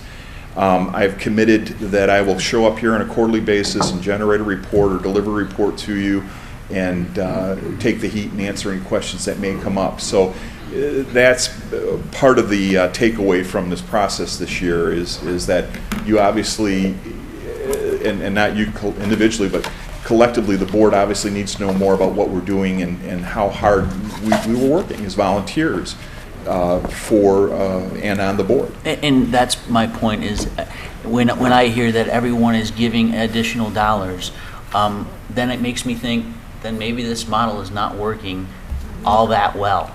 And I hats off to you, to everyone that does that. But it's not that's about not dollars. Excuse me, I think there was another question. That's all small part of the, if it's a business decision. I own real estate in this town. I own a business in this town. Many of these people are my clients. If the DDA existed or not, very frankly, if somebody came to me and said, we've got an event and we want to do something, you're darn, I'm going to support it. The DDA gives us a structure in which to work in which to communicate and offer programming and planning. It offers us a platform that Jeff Wood can come to us and say he's got a TAP grant and how do we make this work, because the darn match money is not in the general fund right now. It's a methodology for us to communicate to the city that after the Emerald Theater closed, that the parking contractor working in the Roscott lot at 6 o'clock in the evening was not an effective methodology for taking care of a problem that no longer existed because the crowds weren't there, and if anything, it was a detriment. And we funded for almost a year, I think, $1,500 a month to help wean that down. And the DDA is just an organization that helps us codify and focus some of these things. I hope that it continues. I hope that we have your support. I'm committed to come again before you on a quarterly basis and report. But I think there'll be some people that you've got people that care about this town and selfishly care about their businesses and their employees and their customers are going to be here. And just because people donate and their time and their effort and their hard dollars doesn't mean it's because of the DDA. Well, in your defense, a gentleman stood there and made mention to it and kind of alluded to you know, hey, we're so committed to it, we're doing this. So it Yeah. gave the impression that it was financially needed in order to do that. So if you're saying that's not the case, then I appreciate that. It allows us is the coordination and the focus. You know, to be able to have an event coordinator that can come to us and say, we've got an event here with WYCD radio and it's going to cost X number of dollars, but we've got to get a stage, we've got to do this, we've got to do this. And it helps us pull those elements together, Joe, I mean, which becomes the administrative side of it. That's the part. I mean, I'm not convinced that this is ready just yet. We're almost there, but. Well, I mean, it's only been under discussion actively for Right. the last week. Right. So it's going to take more time than that to get it implemented. So what I'm telling you, when we're going to be advertising this shortly, is, you know, it's getting the thoughts together, getting exactly how it's going to flow. We're going to make Brian Tingley an executive director of the DDA because he's going to have added time available because of this position. Are we going to have that position act as some sort of a manager in relation to the DDA? Those kind of questions are up in the air, but those kind of things are the things that will be where the rubber hits the road. And we're committed to making the rubber hit the road, is what I'm telling you. We would certainly look forward to this body's participation, of course, the board's participation, the DDA boards, as far as defining what those job duties and description is going to be for this person. You know, again, I'm repeating myself, we hadn't gotten to that part of the dialogue, but we certainly made the commitment to provide the financial support, and we look forward to working with someone that may fill that position, and I think it strengthens our commitment to work with the city, which I think may not have been identified as effectively in the past. Excuse me, there was a question over here. Well, just, you sort of got into it a little bit, but I'd like to have you just explain to us what has the DDA done for the city of Mount Clemens in a financial manner. Well, again, you know, we talked a moment ago about marketing, and marketing is a difficult thing to tie down as a science. But if you look at the fact that we have offered to, again, assist with the matching funds for the upcoming TAP grant for the repair and replacement of the crosswalks to the tune of about $94,000. The city is going through its mandated 5-year update of the master plan. That expense, I think, was close to $45,000, and we've committed $15,000 to that. The city 2 years ago came to us and said that we are in difficult straits here, and the city captured 2/3 of our budget for a period of 2 years, and the finance director this year is requesting 50% of our budget. So the TIFA funds that are captured are being put right back into the general fund, over 2/3 over the past 2 years, which caused us in part to terminate the relationship we have with our full-time executive director. So we've contributed to the fact of removing those liabilities for the city, and also again have stepped up and pumped that money back in that was part of the DDA's collection under the TIFA capture. Michelle, help me here, please. Oh, in trying to identify and highlight our riverfront. We've put an advertisement in local boating magazines. Mrs. Weiss has been successful in getting boat clubs to come downtown every year now for the past couple of years. Granted, it's not a lot of money, but they're paying a rental fee, and they're coming into our downtown, and they're using our services. It's difficult. Anybody that's a boater gets in a boat and wants to come all the way up the Clinton River at no wake speed to downtown Mount Clemens is problematic. But if you get a group of boaters coming up as a group like this, you know, we're custom made for that, and that's worked out very well. The effort to bring the farmers market back downtown on Wednesdays, that was a DDA effort that brought them back downtown, and this past year they were nominated and voted the most highest rated farmers market by Metro Times magazine. Best farmers market. You know, and we were ecstatic to see that foot traffic and that coming back downtown.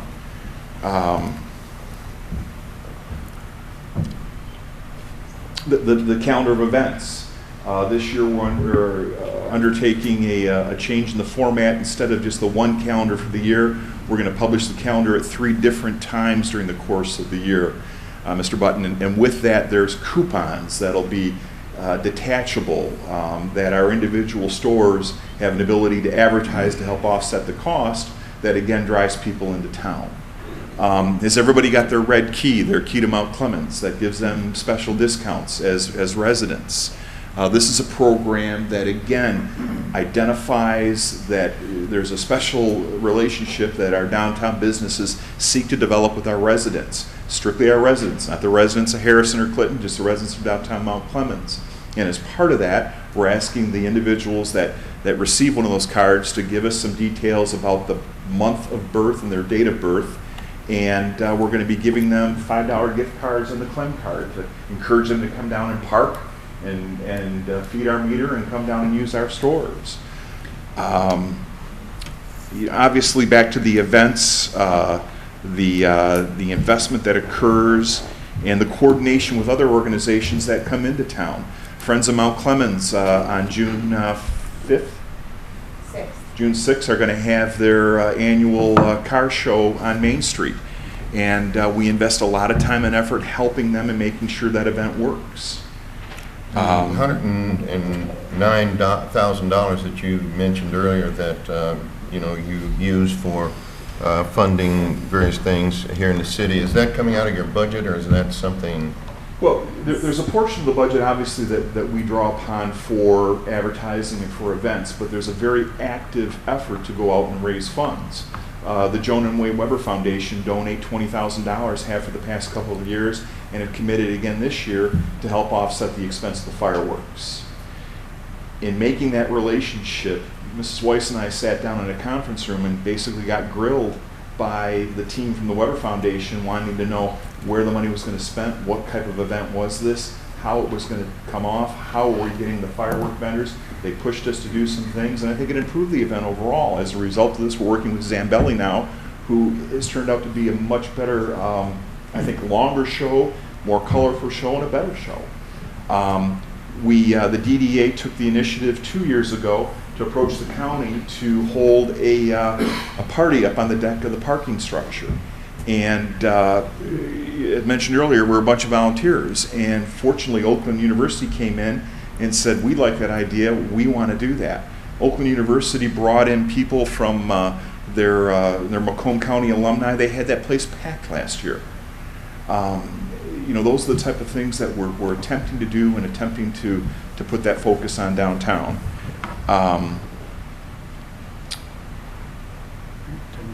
Michelle? Am I missing any big things? Yeah. I'm sorry if I'm rambling, and I'm sorry if I'm taking up time, but... Commissioner Menser, did you have a question? Mr. Saff, is it possible to come up with a document that has deliverables and goals?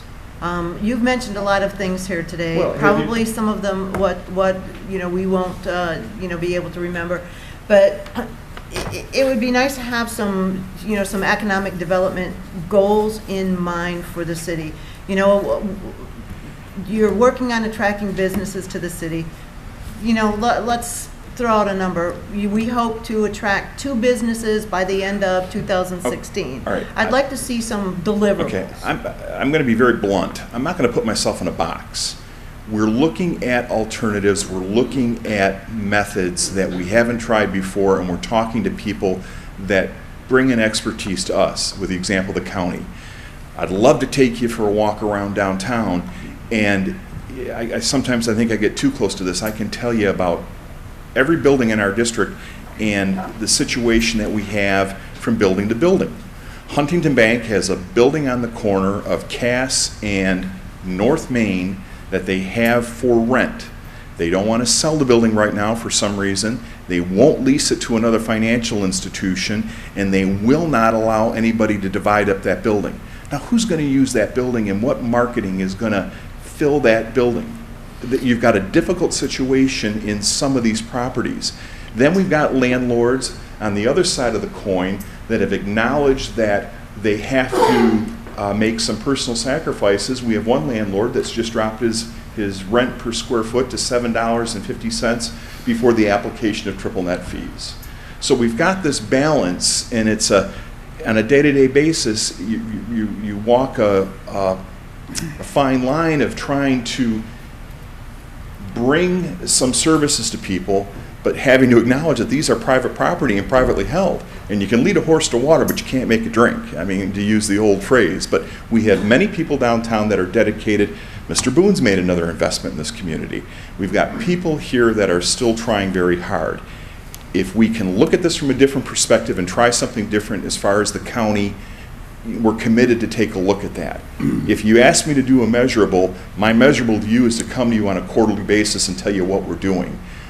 If you ask me to commit that I'm going to bring 2 businesses to town every 6 months, you know, that's going to happen as long as we continue to keep a focus on here, on what we're doing downtown. Does that answer? That answers the question, but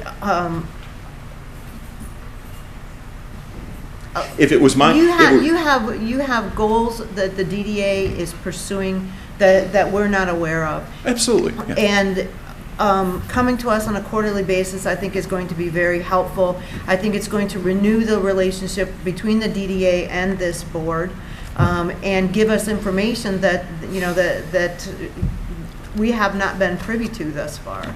So what I was looking for was some kind of,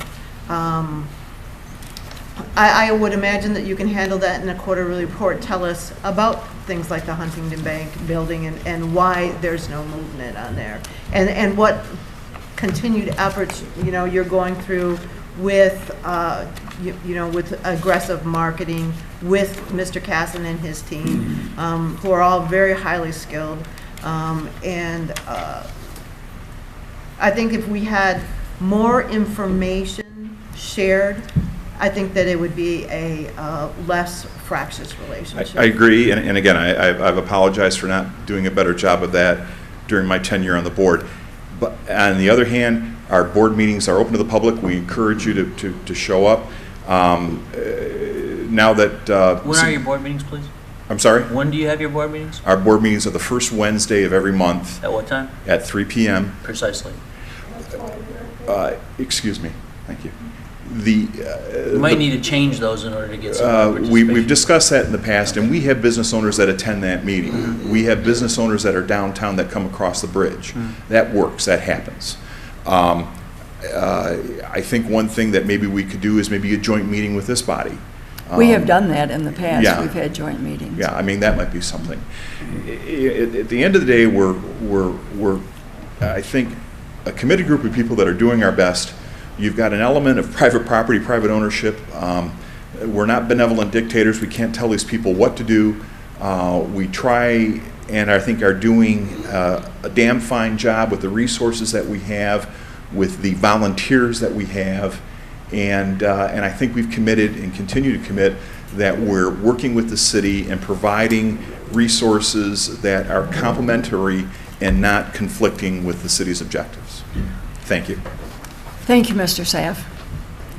Are we ready to vote now? Go ahead, Teresa. Go ahead. My concern here is I would be much more comfortable to have this issue ironed out in rapid succession and then vote on this budget. Now I know that would take another meeting, and I am prepared to do that. But I want us to have this wrapped up tight before we have a vote on this. If I can, just to say in terms of wrapping it up, we're going to advertise for the position. I can advertise for the position without some of the details being worked out. So, I mean, I can proceed with the advertisement and commit the city to, from that standpoint, from the perspective of demonstrating we're looking to fill up the position, and the internal stuff is internal stuff. I mean, you know, the assignment that we give to the person is going to be changed basically depending on some give and take that comes here. But the mutual understanding between... I mean, the mutual understanding is that he's already spoken to the fact that they're prepared to fund the position. We're prepared to fund our portion of the position. We're both understanding that this is going to have an economic development focus. It's not going to be an additive to any existing efforts that they're doing. It's completely different focus for that position, and freeing up more time for Mr. Tingley to have that kind of a focus. And I mean, that's that's going to be governed from our side of it, in terms of what the day-to-day responsibilities of the position are, but they're going to have some say-so in terms of what kind of work gets done in terms of relating to supporting of the DDA and those kind of things. And I'm talking about from the nuts and bolts, the meeting minutes and all that kind of stuff. I think because, I mean, this is somewhat of a negotiation, and we have the opportunity to put in place something that I think has been long overdue, and I think it needs to be put in place before we vote on. That's one person's opinion. Commissioner Menser? I just have a question for Mr. Tingley. Brian, will this and let me again state, I am thrilled that we are going to have a dedicated economic development person in your office. I think it's been highly needed. But my question is this person, although we've talked about this person working with the DDA, will this person also be working outside of the downtown boundaries?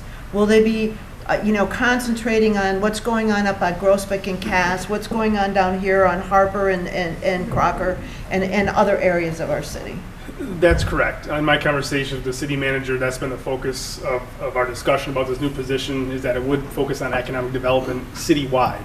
And of course, there would be a component of that focusing on the downtown, but the position would be citywide in terms of its focus on economic development. Commissioner Bunton, did you have your hand up? Thank you, Brian. No, not really. I just, well, what is it that we have to work out on this? I mean, the structure is created, and we'll fill in the blanks as it develops. I don't know what is it that you're asking to work out. I think some of those details need to be worked out in advance, just so that they are worked out and understood well in advance, so things are underway and we're getting the most. What details are you looking at? The details as far as the roles, the responsibilities, how much time, who's answering to who, levels of supervision. That's supervisional thing. That's what our city manager is supposed to work out. Right, and we need I think that's part of the negotiation that normally takes place with the city manager. I think we are exempt from that. We don't need to deal with that. Yeah, that's an administrative. But I would like, here's the thing, is I can vote no on this, which I don't want to. And I don't know how it's going to, I really don't know how it's going to go. I want to vote yes on this, but I want to make sure that everything to maximize the efficiencies and effectiveness of this new position are in place. And I'd be more comfortable doing it now rather than later. The new position is going to be a city employee. Correct. Correct? Mm-hmm. So the city will be directing, setting out what that employee is going to be doing. That employee will be answering to the city. That's the purpose of the funding formula. Right. The funding, as I understand, it just came up this week. But as I understand it, the DDA has agreed they will commit a certain number of dollars to fund the salary of that person. And that certain number needs to be identified. They're not going to be running what that person is doing. The city's going to be doing that. So I don't really know what details. I'm sure that we can have a written agreement with the DDA where they commit to fund X% of that person's salary. But it's going to be our employee, not their employee. We're going to make sure that there's some proportionate value to the DDA, obviously, for the contribution that they're making. But fundamentally, Mr. Murray's comments are correct in that we're going to be driving the day-to-day responsibilities and the focus of that position and that person that ultimately fills that position. So, and trust me, not only do I not need additional clarification of what you want from the position, but it's exactly coinciding with what I want from the position, which is economic development. We're looking to foster an environment that's going to encourage existing businesses to stay in the city of Mount Clemens, existing businesses to expand in the city of Mount Clemens, and to bring new businesses to the city of Mount Clemens. That's going to be the focus of the position, I can assure you. My point here, though, is the level of funding is going to attract the caliber of candidate, and that agreement should be had before we approve this budget, is how I feel. I want to approve it, but that is the one thing that is going to create buy-in from the DDA. How much are you willing to put in? That's what needs to happen. Hasn't that been specified? They said at ballpark of $20,000 is what it's going to be looking for. So $60,000 expense on the position based on what we're projecting to fill the position at.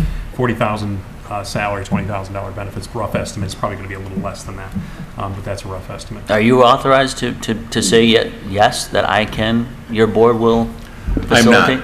I'm not, but I would, from a historic perspective, make the reference that any time that the city has come to us, any time that there's been a request for hard dollars, this board has approved it. Every time that there has been a need expressed to us that has to do with nothing related to the DDA, we've supported it. You're coming to us now with a specific asset that may have some work that encourages our mission. So I don't doubt that we're not going to have any difficulty at all approving this. I can't say so officially, but again, Joe, we've talked about this as a board. Mr. Tingley has talked to us about this. This is not a surprise, and I probably shouldn't say yes. No, not for you, Mr. Saff, sorry. Commissioner Menzer. What I would like to put forth at this time is a motion to delay until the first session of June, the vote on the budget. That will allow the budget to reflect the elimination of the increases for the inspectors. It will allow City Manager Brown and Mr. Murray and Mr. Saff and the DA board to come to some kind of, written agreement that will satisfy your questions. And it will also allow Mayor Blash and Mayor Pro Tem Blash and Mayor Dempsey to be present for a vote. Is that a motion? That is a motion. Is there a second? Support. Okay, I guess we're ready. We need to vote on Commissioner Menzer's motion. Punton. No? Campbell. Yes. Hill. No. Menzer. Yes. Raker. Yes. Well, I guess the motion passes. So we will turn to 9B, adoption of the resolution revising the 2016 fiscal year water rates. Move to approve the adoption of the resolution revising the water rates and changes as presented. Is there support? Support. Can you please disclose what the rate? The resolution is to revise the current water rates for the 2016 fiscal year water fund budget. The recommended rates of $3.34 for consumption and $8.71 for monthly minimum have been calculated using the annual water consumption in the 2016 fiscal year expenditure budget to include bond disbursements. The 2016 fiscal year budget for the water fund and the increase of rates has been reviewed during the city's budget workshops. What's the delta, increase up or down? 5 cents for the consumption, I think it was 96 cents for the monthly minimum. Correct. So going from 329 and then 96 cents up to the 871. So full disclosure, this is an increase, and so please, for the public, rationalize why this has to happen. We mentioned earlier the situation we're having in terms of cash reserves and the issue with being able to borrow that we're experiencing. This would address that and allow us to have that in place. Also, our usage is down. Yeah, and then the other thing that we've talked about in prior budget messages that I didn't cover and the finance director reminds me of is the fact that our water usage is down from the standpoint of a variety of factors. People can continue to conserve and to reduce their water bill. That reduces consumption. We don't have the ability to say, well, because we're having less sales, we're going to cut back on our fixed costs. Those fixed costs are there.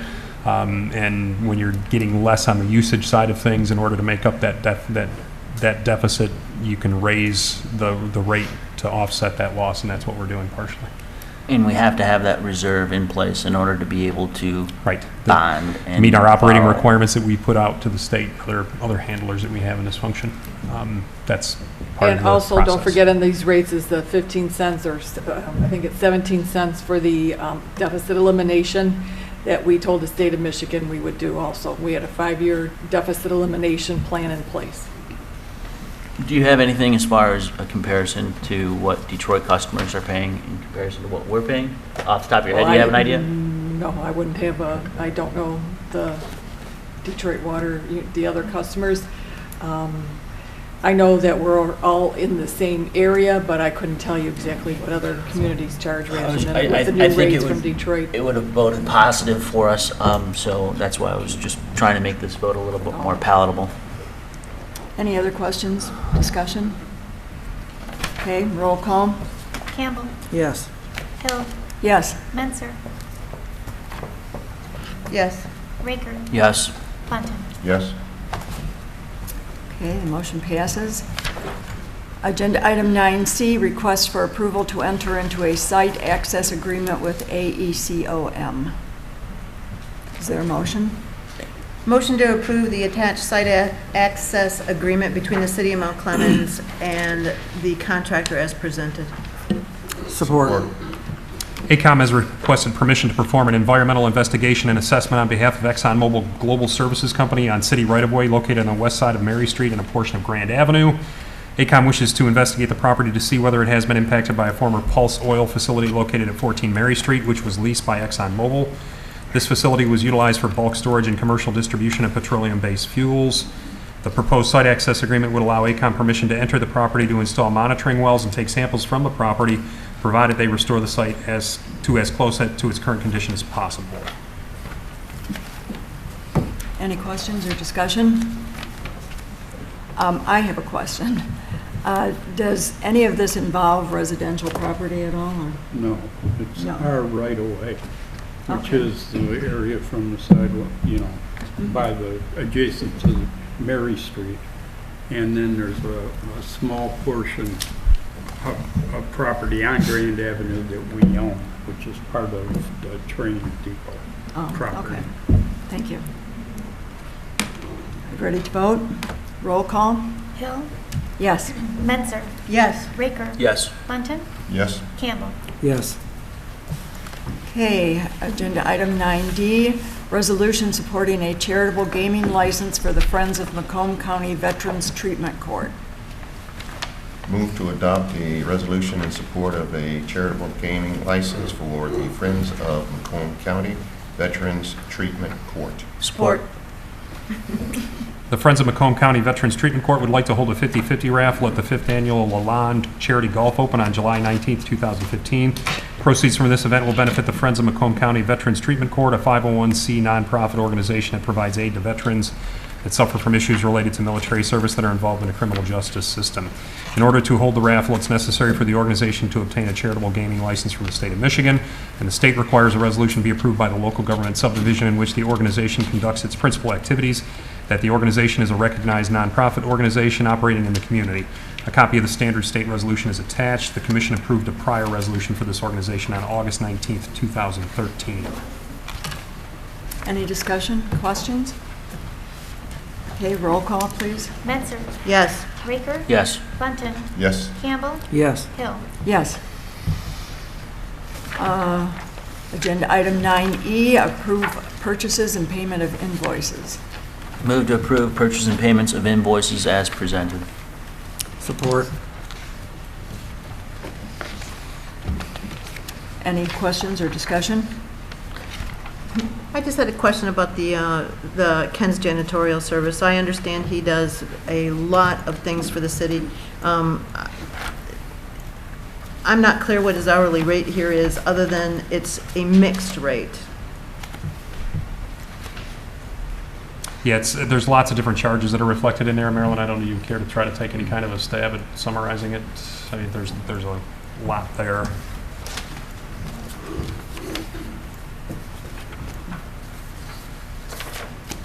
We just pay him different rates for different types of work. Is that basically it? Yes, because he also works for community development and boarding up the city. As we can see, it's general building and maintenance, which is the cleaning of City Hall. He charges $13 per hour.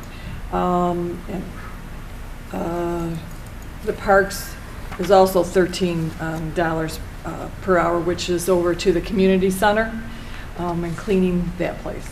Same $14 for the dial ride, and on down for the other departments for parking, sewage, and water. Is this an increase in an hourly cost from his? No. No? This has He's been the maintained same it. contract for years. As you see, it goes back, well, we've always had Ken. And the last time we've done the 5-year, and it's still the same price from back then. I'm good. Okay, you ready to vote? Roll call, please. Raker, Yes. Bunton, Yes. Campbell, Yes. Hill, Yes. Menzer. Yes. Okay, agenda item 9F, which was previously 10F of the consent agenda, resolution to adopt 2015 to 2020 Macomb County Hazard Mitigation Plan. Is there a motion? Move to adopt the resolution to accept the proposed Macomb County Hazard Mitigation Plan 2015 through 2020. Second. I'm missing something here. The city needs to adopt the updated Macomb County Hazard Mitigation Plan in order to be eligible for hazard mitigation or flood mitigation assisted funding. The plan was developed by the Macomb County Office of Emergency Management as a countywide jurisdictional all hazards plan that addresses the needs of the county and each individual city, township, or village within the county. The plan must be approved by each local jurisdiction in order for the to be fully compliant and recognized as the official county hazard mitigation plan. The updated plan has been attached under separate cover and replaces the 2010 to 2015 plan. I apologize. Commissioner Menzer. This is the book. This is that plan, 306 pages. I just wanted to say a couple of things about it. Number one, I work in the building with the county's emergency management department, and Peter Locke of that department told me that this plan was designated by FEMA as one of the most comprehensive, clear, concise plans that they have ever seen. They had nothing but good things to say about it. This plan covers, for those of you, that don't know what it does, it covers civil disturbances, it covers drought, earthquakes, energy emergencies, extreme temperatures, structural fires, water fires, dam failures, flooding, hazardous materials. In this plan, it talks about some of the most dangerous intersections in Macomb County.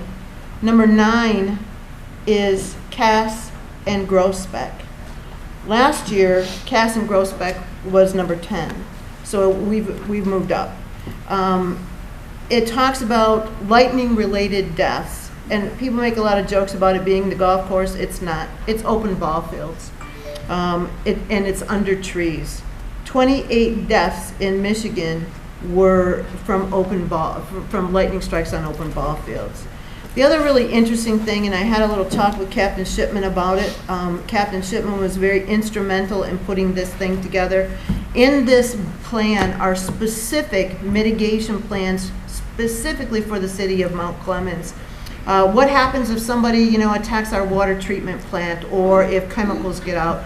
There's a plan in place for that, and there are massive documents in this folder for that.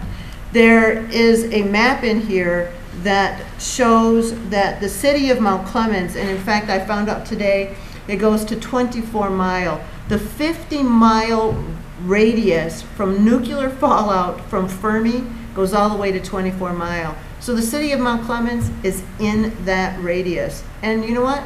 There's a plan in here for that.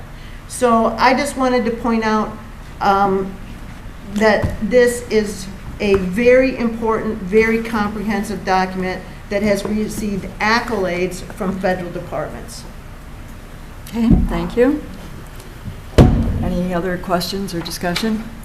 Okay, roll call, please. Bunton, Yes. Campbell, Yes. Hill, Yes. Menzer, Yes. Raker. Yes. Okay, consent agenda. Is there a motion? Move to approve the consent agenda. Support.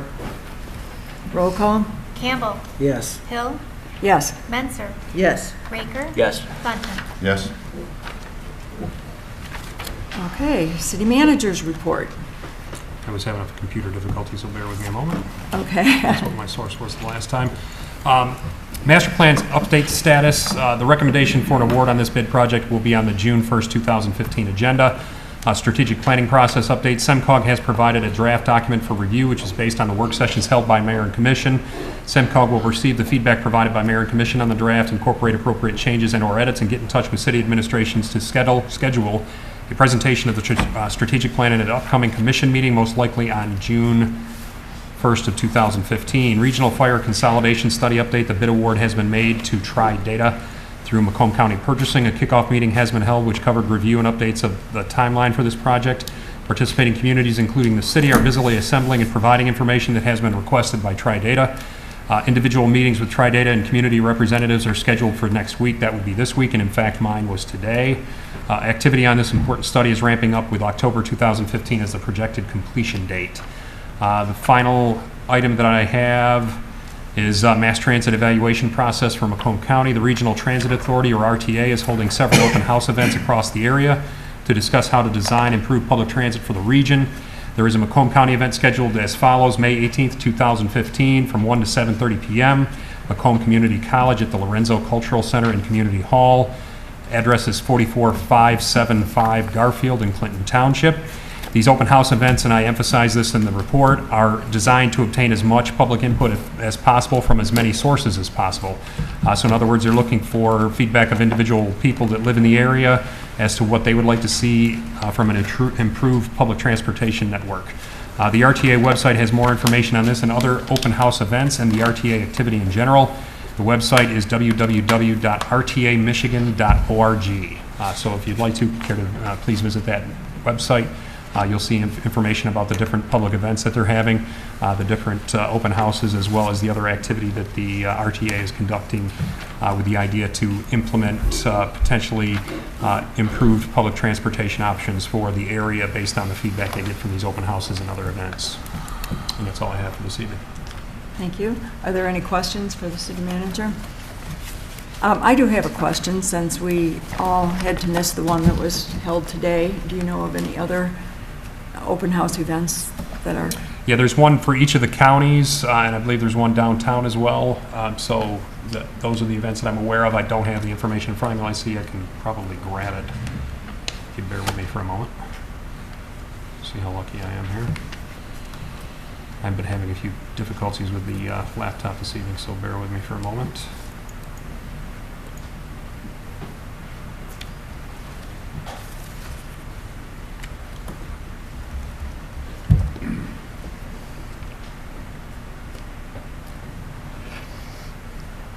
Well, perhaps you could just Yeah, send us an doesn't email look good, if you so. if you find anything. Yeah, I'll provide an update and give you the individual dates.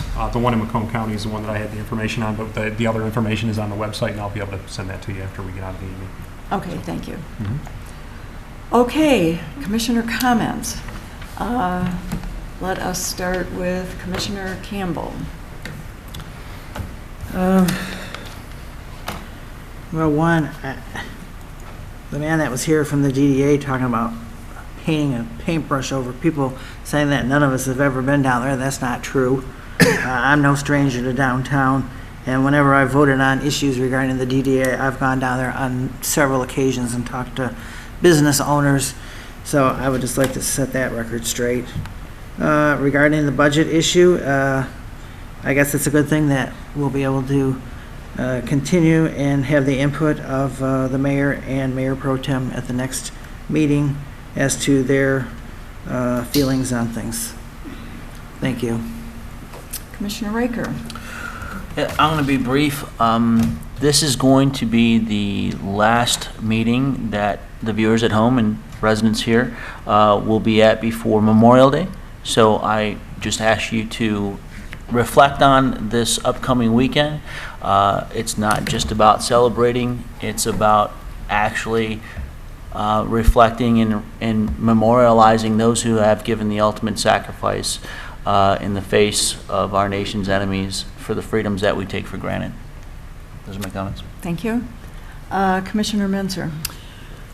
Well, as Commissioner Campbell said, I too am kind of disappointed that Mr. Schneider left because, you know what, I've been in his shop. I took our 6-year-old, I've shown you guys pictures of my little man. I took him in there and I bought him stuff. And out of his entire shop, what do you think that my little man wanted? Remember, he's 6. He wanted a fart maker, and I bought him one in Mr. Schneider's shop, and we spent quite a bit of time in there. And I think that you all remember that on a regular basis, about every 6 weeks, I give you lists of where I have been downtown. So off the top of my head, over the last month, and in fact today, I had lunch at Bath City Bistro, where I had a nice conversation with City Attorney Murray and with Mr. Saff. I have been in Bath City multiple times over the last month. I have been to Coco's, where I had actually oatmeal. I have been to Paperback Writers. I had a nice chat with Lisa and her husband that day. So we don't walk around town, or at least I don't walk around town with a billboard saying, hey, I'm a city commissioner, pay attention to me. I walk down there because I'm a resident of the city and because I'm a customer. So I wasn't very happy with his remarks either. The Mount Clemens Public Library is participating again in a thing called the Michigan Activity Pass Program. It offers library card holders daily passes to explore hundreds of statewide destinations for free. It includes state parks, recreation areas, cultural attractions. For some examples, Cranbrook, the Museum of Contemporary Art Detroit, the Sea Life Aquarium at Great Lakes Crossing. Those tickets are like $15. So if you want to go there, go to the library first. Crocker House, Michigan Science Museum, Algonac State Park, Lakeport, Belle Isle. Free with a library card, and the library card is free also. I mentioned before, the Wall That Heals is in Clinton Township this week. This is a replica of the Vietnam Memorial's Wall in Washington, D.C. It was last in the county in 2010.